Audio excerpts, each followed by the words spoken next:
6 months ago, I was just a cybersecurity engineer trying to do my job. I never imagined that job would involve stopping foreign spies from killing American children. But that's exactly what happened. Foreign intelligence services had turned children's hospitals into weapons. They could control insulin pumps, shut down ventilators, manipulate heart monitors. They could kill children with a keystroke. The conspirators told themselves they were patriots, serving their country's interests. But there's nothing patriotic about attacking children. There's nothing strategic about terrorizing families. There's nothing honorable about turning hospitals into battlefields. I looked directly at the cameras broadcasting the ceremony worldwide.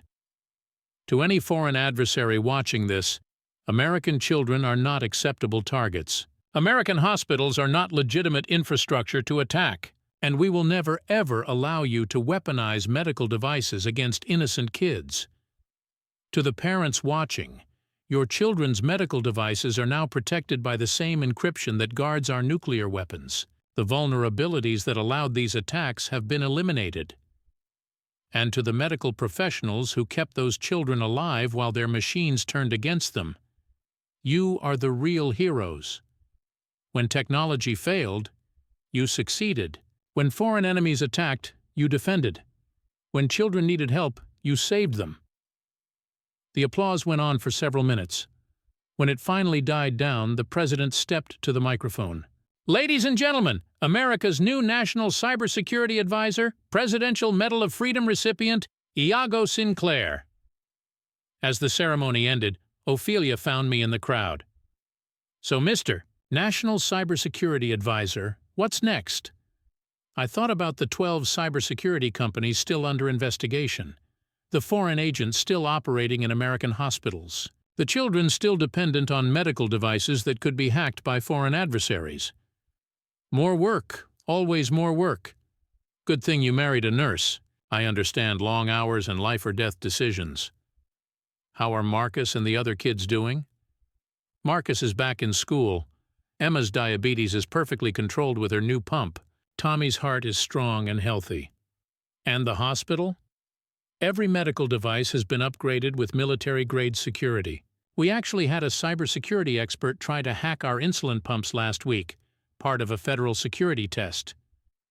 Did they succeed?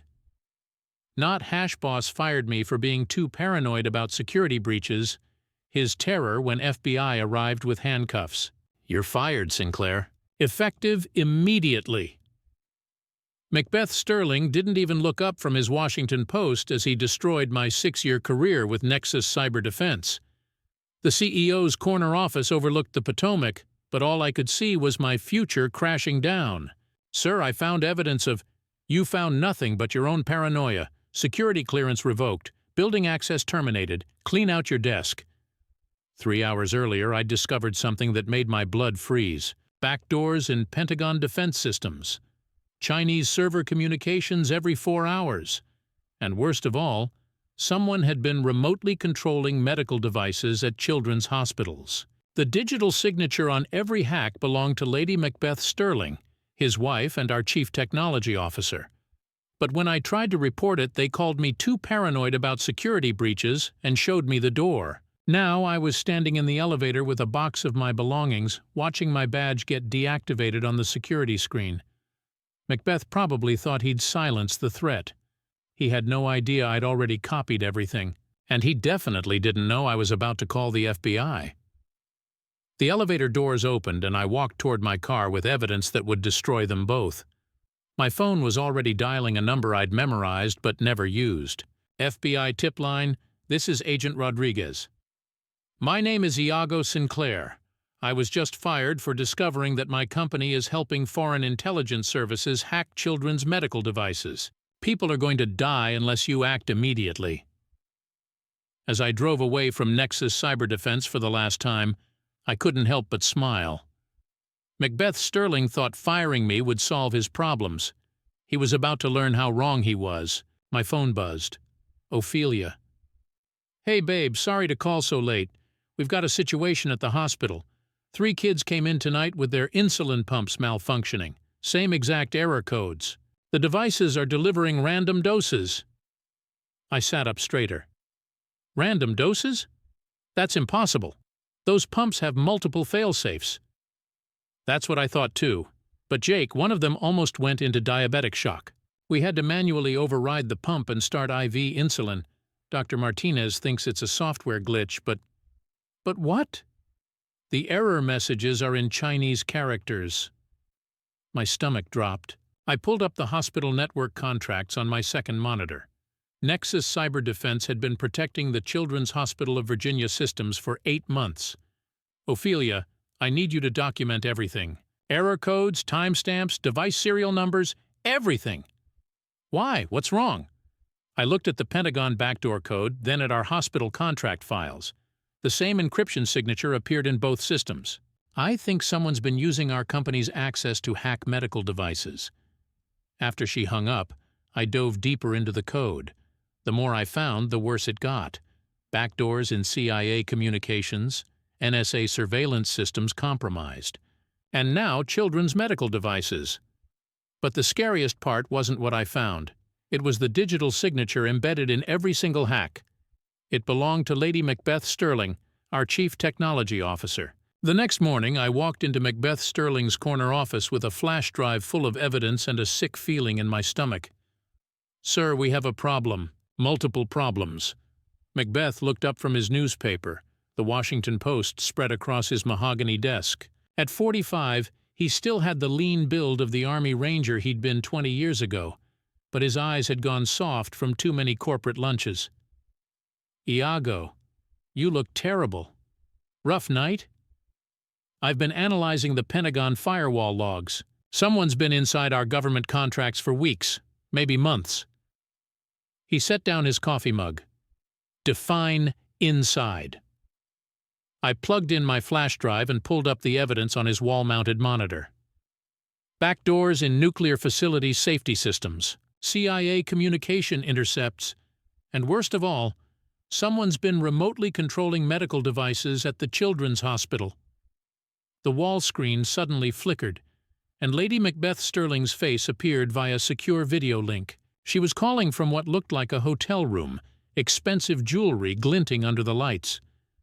"Good morning, gentlemen. I couldn't help but overhear." Macbeth's face brightened. "Darling, I thought you were in Dubai for the cybersecurity conference." "I am, but I've been monitoring our systems remotely."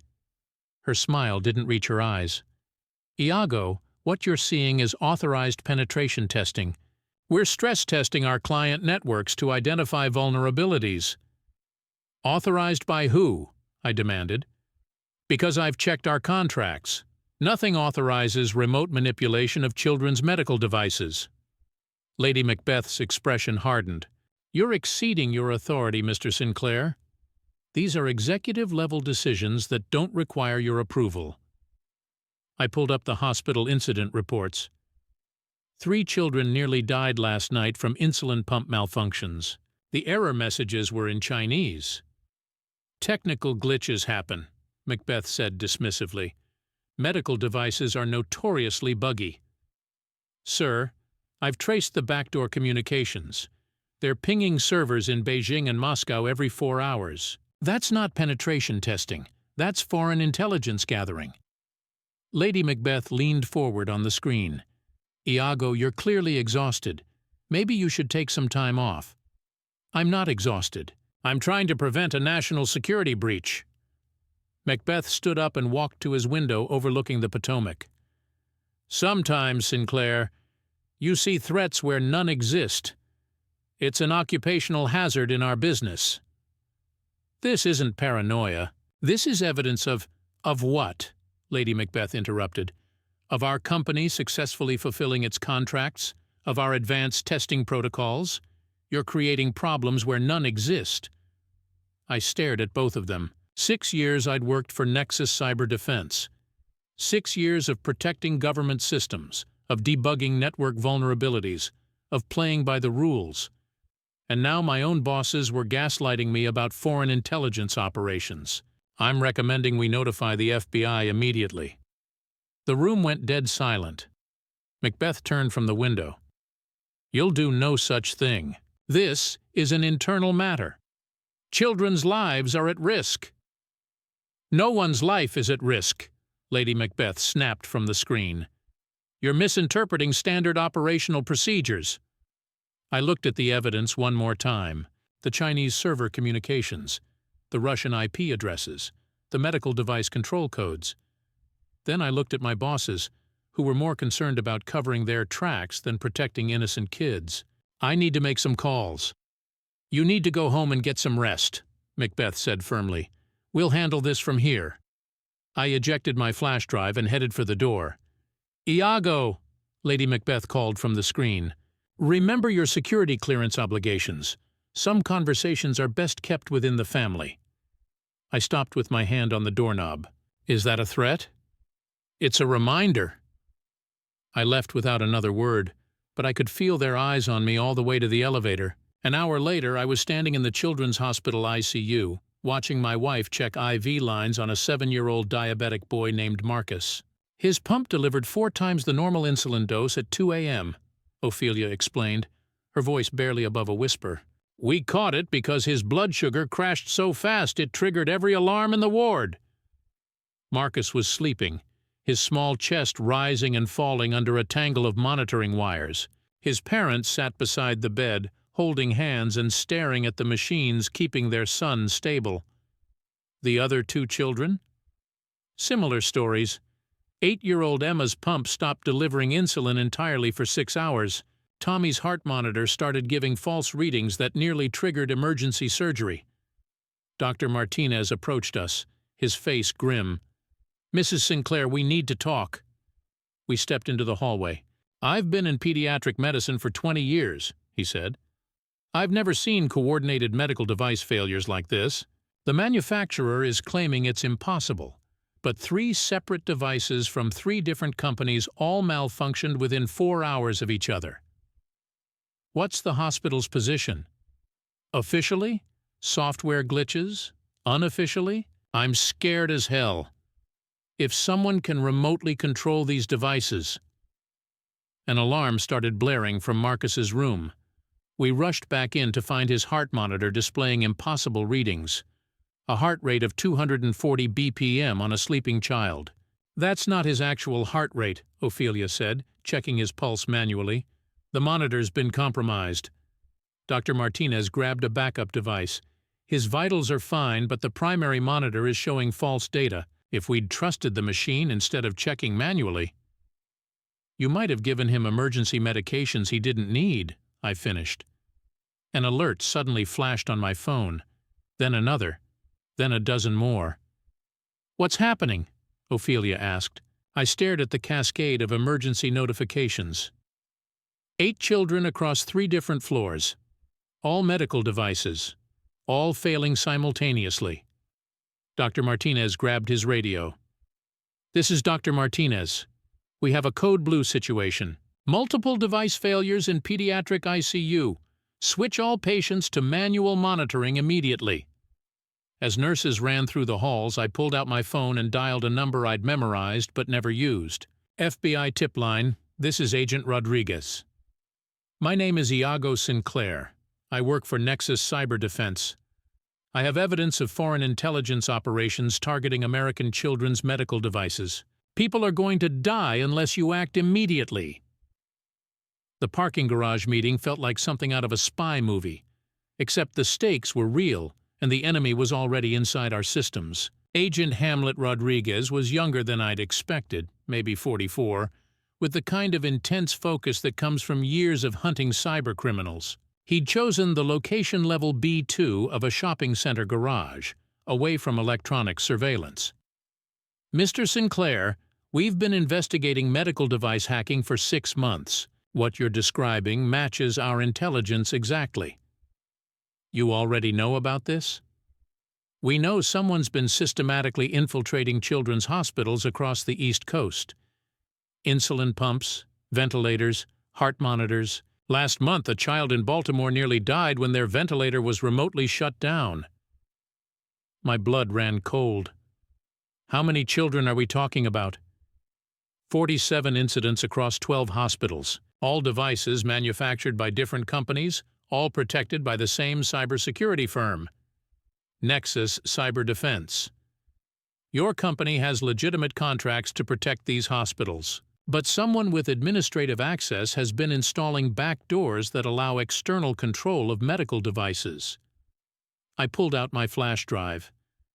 I have evidence. My CTO's digital signature is embedded in every hack. He plugged it into a hardened laptop. Lady Macbeth Sterling. We know. We also know she's not working alone. Who else? We think your CEO is involved, possibly others, but we need inside access to prove it. I thought about Marcus lying in that hospital bed, about Emma and Tommy and the 47 other children who'd been targeted by foreign hackers. What do you need me to do? We need you to go back to work like nothing happened. We'll equip you with surveillance devices, get us recordings of your executives admitting to the conspiracy.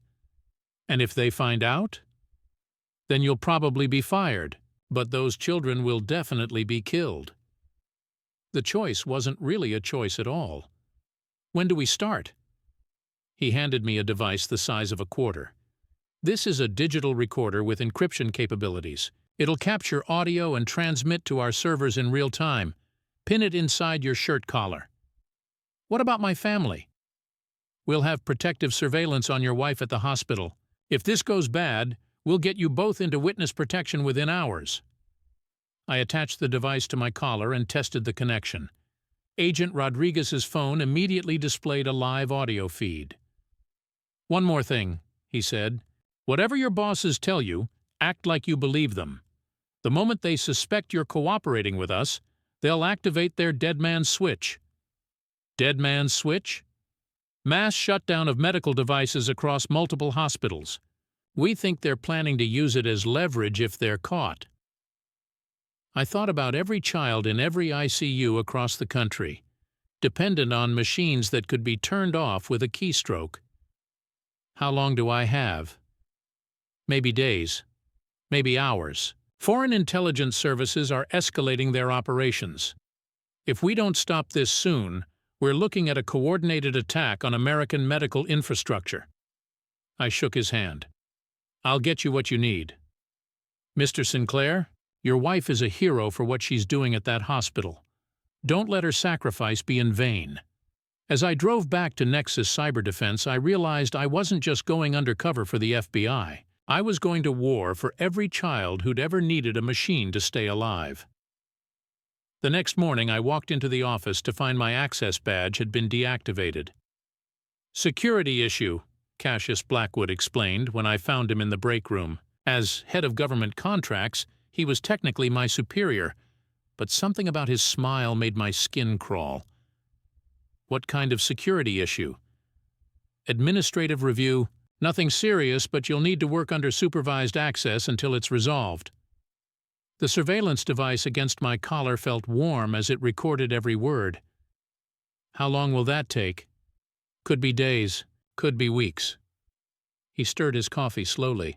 Depends on how cooperative you are with the review process. Cooperative how? Well, for starters, you could admit that your evidence yesterday was the result of fatigue and stress, rather than an actual security breach. I looked at him, carefully. You think I imagined those back doors? I think you saw what you expected to see. Cybersecurity professionals are trained to find threats, sometimes even where they don't exist. An emergency alert appeared on the break room TV. Medical device failures at Richmond General Hospital. 6 children in critical condition. My phone. Buzzed? Ophelia. Jake, you need to see the news. Richmond General's pediatric ICU is in chaos. Ventilators are shutting down, insulin pumps are delivering fatal doses. They've had to manually resuscitate 3 children. I watched the news footage of paramedics rushing children between buildings, their parents crying in the background. How many hospitals does Nexus protect in the Richmond area? I asked Cassius. That's classified information. Children are dying. Children die every day. It's tragic, but it's not our responsibility. The surveillance device recorded every callous word. You need to go home and think about whether you want to keep your job, Cassius said. Sign a statement saying you imagined the security breach, or you're fired. The statement was pure legal garbage, a confession to incompetence and a gag order. I need time to think. Don't take too long. As I left, Cordelia Chen stopped me in the hallway.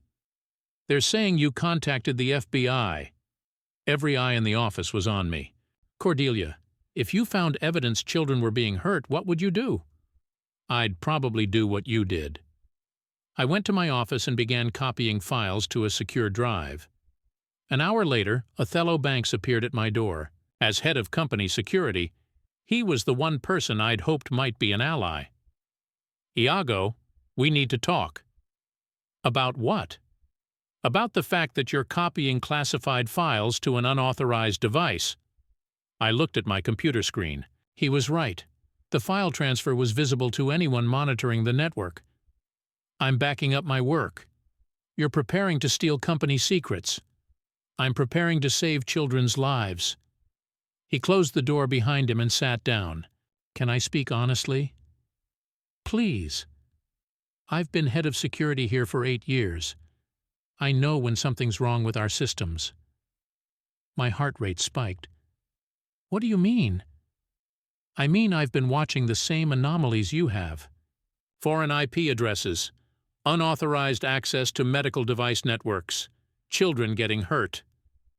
The surveillance device was recording everything. Then why haven't you reported it? Because I like my job. Because I have a mortgage and kids in college. Because I'm a coward. Othello. But I can't be a coward anymore. Not when children are dying. He pulled out his own flash drive. I've been copying files for 3 weeks. Payment records from Chinese intelligence services. Communication logs between Lady Macbeth and foreign contacts. Evidence that this company is selling access to American infrastructure. You're going to help me? I'm going to help those children. The FBI needs to see this. How did you know about the FBI? Because I've been monitoring your communications. I know Agent Rodriguez contacted you. I know you're wearing a surveillance device right now. I touched my collar instinctively. If you know, then they probably know too, which means you're in danger and we're running out of time. An alarm started blaring throughout the building. The emergency lighting kicked on. What's happening? Othello checked his phone. Building-wide security alert. All employees to report to designated areas immediately. They're rounding us up. Or they're implementing the dead man's switch. We looked at each other for a moment, then began copying files as fast as our computers would allow. How many children are at risk if they activate that switch? Every child in every hospital we protect, probably over 1,000 kids. The alarm kept blaring as we worked, but I wasn't thinking about my own safety anymore. I was thinking about Marcus and Emma and Tommy, and about my wife trying to keep them alive with manual interventions while their machines turned against them. Othello, I need you to call Agent Rodriguez. Tell him they're accelerating the timeline. What about you? I'm going to the server room. If they're planning to kill children, I'm going to stop them. That's suicide. No, that's the job.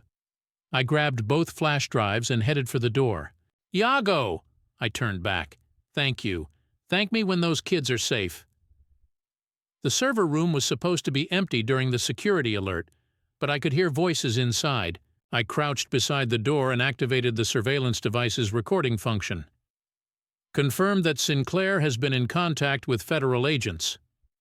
That was Lady Macbeth's voice, crystal clear. How long have they been investigating us?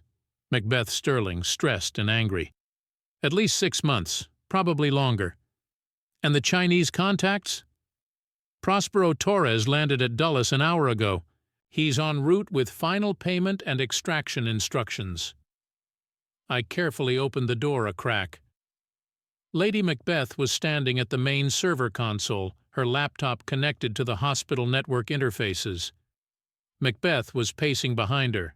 How many hospitals are in the network? 47 children's hospitals across 12 states. We can control every medical device in every ICU simultaneously. And if we activate the dead man's switch? Every insulin pump, every ventilator, every heart monitor goes offline. The hospitals will lose control of life support for over 800 children. My hands were shaking as I held the surveillance device closer to the door. That's mass murder. That's leverage. The FBI can't arrest us if we're holding 800 children hostage. What about after? How do we get out of the country? Prospero has arranged transportation to Beijing. We'll have diplomatic immunity once we're in Chinese territory. And the children? We'll be released once we're safely overseas. Probably.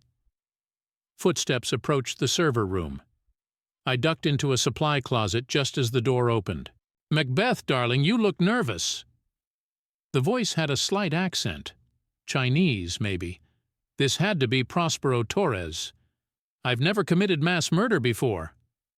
You've been committing mass murder for months. Every child who died from a device malfunction, every diabetic who went into shock, every heart patient who received wrong medications, that's all your handiwork. Those were tests. This is different. This is survival. The Americans are closing in. We either execute the leverage protocol now, or we all spend the rest of our lives in federal prison. Lady Macbeth's fingers moved across her keyboard. I'm initiating the first phase. Heart monitors in 12 hospitals are now displaying false readings. My phone vibrated. A text from Ophelia. Emergency at hospital. All cardiac monitors showing impossible readings. Children being prepped for unnecessary surgeries. Phase 2, Lady Macbeth announced. Insulin pumps are now set to deliver maximum doses in 30 minutes. Another text. Mass diabetic emergency protocols activated. All ICU children being moved to emergency treatment. Phase 3 initializing. Ventilators will shut down in sequence, starting with the most critical patients. I couldn't wait any longer. I burst out of the supply closet. "Stop!" All three of them turned. Lady Macbeth's hand moved toward her laptop keyboard. "Iago Sinclair, right on time. Turn off the dead man's switch. Those children have nothing to do with this." "Those children are our insurance policy," Prospero said calmly. "Every parent watching their child's medical devices malfunction is a voice demanding that the FBI back down. The FBI will never negotiate with terrorists. They will when 800 children are dying on national television." Lady Macbeth smiled. Phase 3 is now active. Ventilators are shutting down across the network. Children who can't breathe on their own have approximately 4 minutes before brain damage begins. I lunged for her laptop, but Macbeth caught my arm. "You're too late, Sinclair. The only way to stop this is with my personal authorization code, and I'm not giving it to you." "Then give it to me." We all turned. Agent Rodriguez was standing in the doorway with 6 FBI tactical officers. "FBI! Nobody move!" Lady Macbeth's hand slammed down on her keyboard. "Dead man's switch activated. All medical devices are now offline." "Othello Banks gave us your building schematics," Rodriguez said calmly.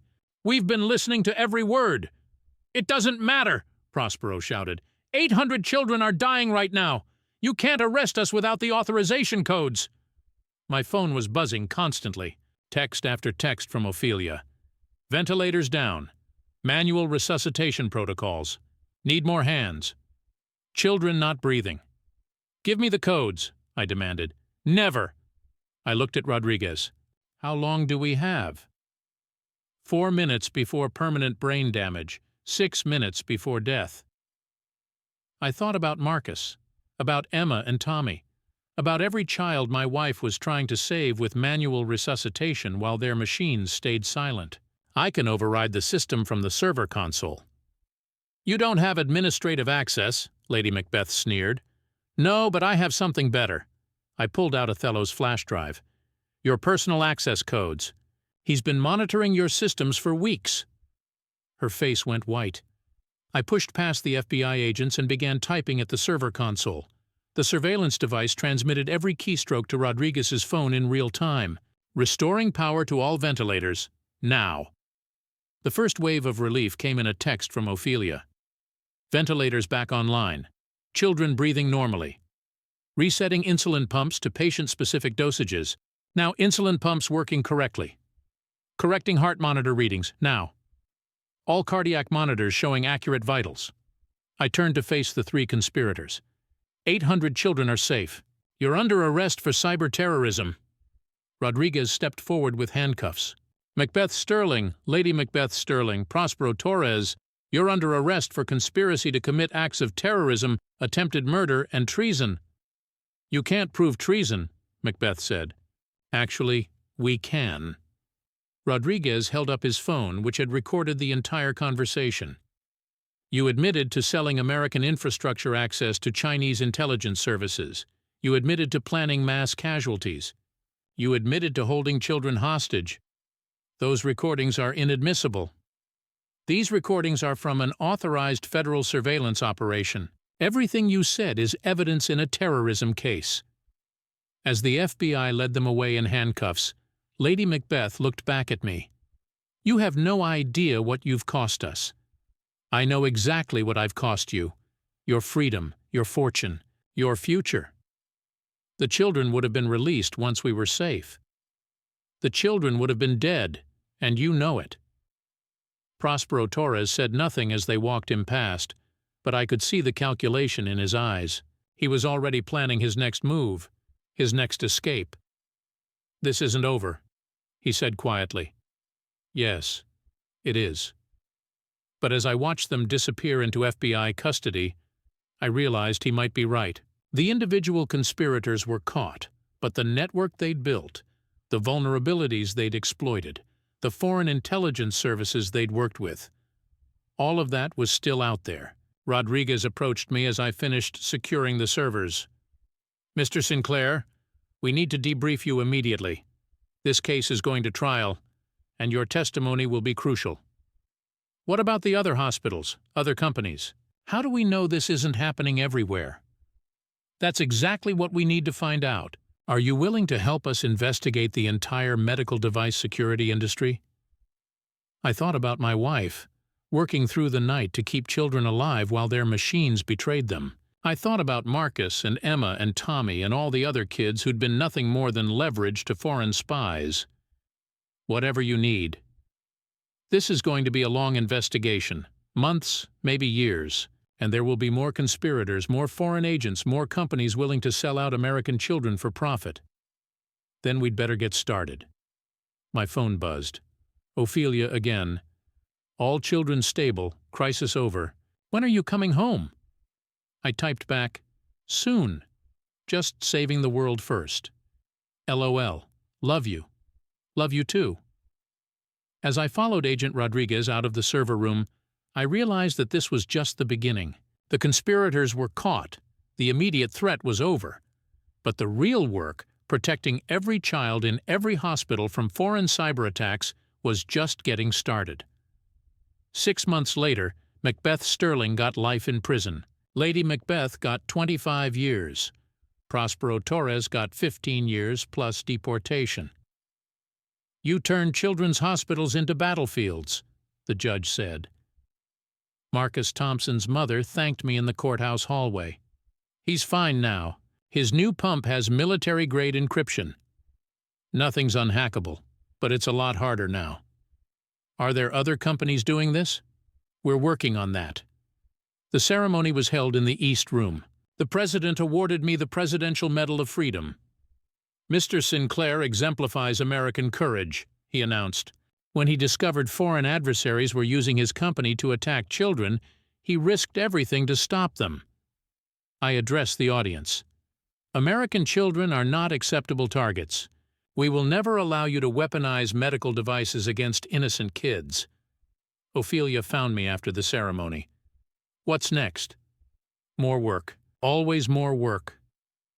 My phone buzzed with an FBI message. New attacks planned against children's hospitals in Texas and California. I kissed Ophelia goodbye and headed for the FBI field office. The war for America's medical infrastructure was far from over, but we were winning. Marcus Thompson was healthy. Emma Rodriguez was safe. Tommy Chen was protected. 800 children who should have died were alive because sometimes, when everything goes wrong, ordinary people decide to do extraordinary things. The end from every children's hospital that had been targeted. Ophelia sat in the front row, wearing the dress she'd bought for our wedding 6 years ago.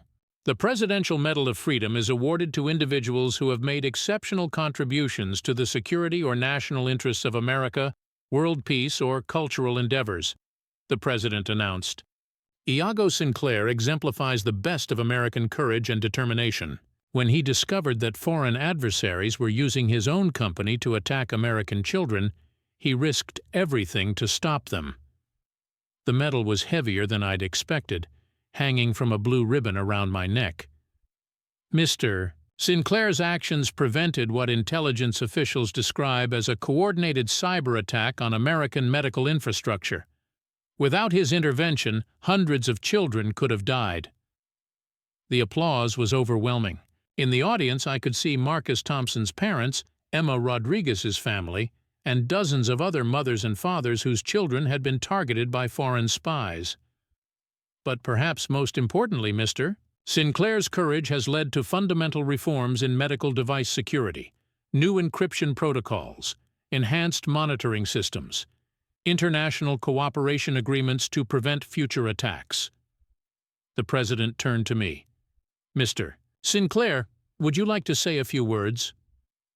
I looked out at the audience. Parents, doctors, nurses, FBI agents, cybersecurity professionals, and members of Congress, all of them waiting to hear what I'd learned from 6 months of hunting foreign agents and protecting children's lives. 6 months ago, I was just a cybersecurity engineer trying to do my job. I never imagined that job would involve stopping foreign spies from killing American children. But that's exactly what happened. Foreign intelligence services had turned children's hospitals into weapons. They could control insulin pumps, shut down ventilators, manipulate heart monitors. They could kill children with a keystroke. The conspirators told themselves they were patriots, serving their country's interests. But there's nothing patriotic about attacking children. There's nothing strategic about terrorizing families. There's nothing honorable about turning hospitals into battlefields. I looked directly at the cameras broadcasting the ceremony worldwide. To any foreign adversary watching this, American children are not acceptable targets. American hospitals are not legitimate infrastructure to attack. And we will never ever allow you to weaponize medical devices against innocent kids. To the parents watching, your children's medical devices are now protected by the same encryption that guards our nuclear weapons. The vulnerabilities that allowed these attacks have been eliminated. And to the medical professionals who kept those children alive while their machines turned against them, you are the real heroes. When technology failed, you succeeded. When foreign enemies attacked, you defended. When children needed help, you saved them. The applause went on for several minutes. When it finally died down, the President stepped to the microphone. Ladies and gentlemen, America's new National Cybersecurity Advisor, Presidential Medal of Freedom recipient Iago Sinclair. As the ceremony ended, Ophelia found me in the crowd. So, Mr. National Cybersecurity Advisor, what's next? I thought about the 12 cybersecurity companies still under investigation, the foreign agents still operating in American hospitals, the children still dependent on medical devices that could be hacked by foreign adversaries. More work, always more work. Good thing you married a nurse. I understand long hours and life-or-death decisions. How are Marcus and the other kids doing? Marcus is back in school. Emma's diabetes is perfectly controlled with her new pump. Tommy's heart is strong and healthy. And the hospital? Every medical device has been upgraded with military-grade security. We actually had a cybersecurity expert try to hack our insulin pumps last week, part of a federal security test. Did they succeed? Not even close. The system detected the intrusion attempt within seconds and automatically locked down all devices until the threat was neutralized. I smiled. That's exactly how it should work. Jake, are you happy? With the new job, the White House, everything? I looked around the East Room, at the families whose children had been saved, at the FBI agents who'd helped stop a conspiracy, at the medical professionals who'd kept kids alive when their machines failed. I'm exactly where I need to be. Even if it means more dangerous assignments, more foreign agents, more threats to American children? Especially then. She kissed me, and for a moment I forgot about foreign conspiracies and cyber attacks and the constant threat of digital warfare against American infrastructure. I love you, Mr. Medal of Freedom winner. I love you too, Mrs. Child Saver. As we left the White House together, my phone buzzed with an urgent message from the FBI. New intelligence indicates coordinated attacks planned against children's hospitals in Texas and California. Foreign operatives identified. Need immediate consultation. I showed Ophelia the message. Duty calls? Duty calls. Go save some children. I'll be here when you get back. I kissed her goodbye and headed for the FBI field office, knowing that somewhere in America, foreign adversaries were planning another attack on innocent children, and it was my job to stop them. The war for America's medical infrastructure was far from over, but for the first time since this nightmare began, I knew we were winning. Marcus Thompson was healthy, Emma Rodriguez was safe, Tommy Chen was protected, and 800 children who should have died were alive because sometimes, when everything goes wrong, ordinary people decide to do extraordinary things.